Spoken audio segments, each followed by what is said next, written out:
Баршаңызға қайырлы күн, сіздермен бірге Жансая. Бүгін сіздерге қамырдың дұрыс илеуі мен дұрыс жаюының жолдарымен бөлісетін боламын. Ең алдымен каналыма тіркелмеген болсаңыз, каналыма тіркеліп, менімен бірге видеоның соңына дейін көрулеріңізді сұраймын. Ең алдымен бізге бір бас укроптың жартысы керек. Жартысының тек қана майдалап жапырақтарын тураймыз. Майдалап турайсыздар, ірілеу болып кетпесін, мынандай таяқтарын алып тастаймыз.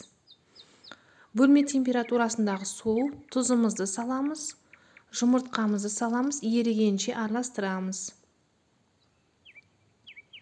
Жаңағы майдалап турап алған укробымызды саламыз. Жақсылап араластырып, үстінен ұнымызды саламыз. Қатты емес, жұмсақ емес, орташа қамыр илейміз.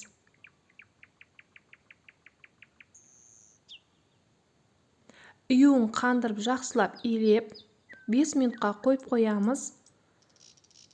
5 минуттан соң қайтадан алып, қайтадан зуалалап илейміз. Үйуін тағы кішкене қайтарамыз. Үйуі қанған кезде қамырларыңыз жақсы жайылады.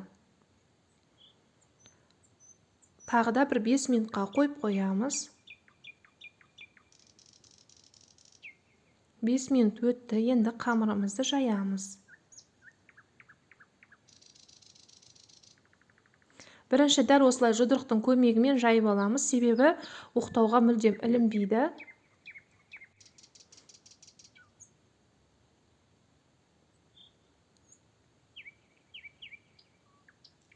Дәл мен көрсеткендей етіп жайсаңыздар, қамырларыңыз бір тегіс домалақ болып шығады.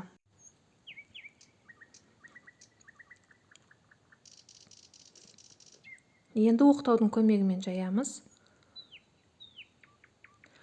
Қамырдың екі шетін ғана басасыздар, ортасын мүлдем баспайсыздар. Егер де ортасын басатын болсаңыздар, қамырларыңыздың шеті қалың, ортасы жұқарып кетеді.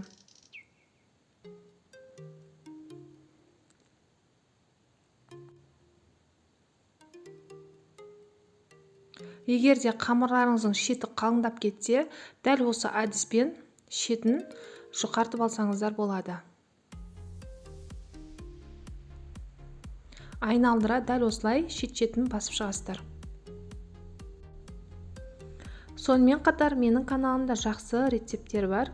Пияз, сарымсақ қосылып жасалынатын өте дәмді шелпектің рецебі бар. Ортасы тесік-тесік болып шығатын құймақтың рецебі бар. Хамир хасип өте дәмді мантыке ұқсайтынның рецебі бар, және де қамыр ауқат май қамырдың рецебі бар.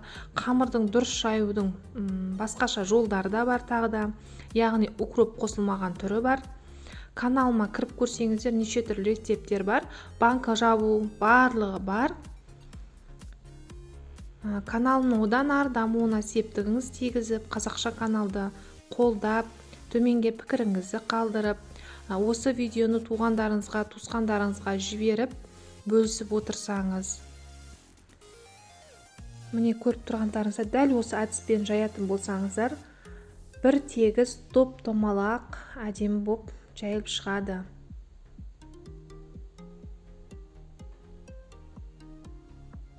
Суға сабалғаныңызда мүлдем езілмейді, дана болып пісіп шығады.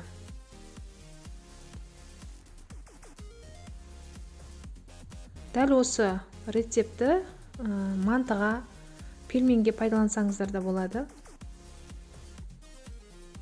Каналыма тіркелмеген болсаңыз, каналыма тіркеліп, қазақша каналдың одан ары дамуына септігіңіз тигізіп, төменге пікіріңізді қалдырып, сонымен қатар осы видеоны туысқандарыңызға жіберіп, достарыңызға жіберіп, бөлісіп отырсаңыз. Менімен бірге видеоның соңына дейін көргеніңіз үшін рахмет. Міндетті түрде істеп көріңіз. Ас болсын, сәттілік.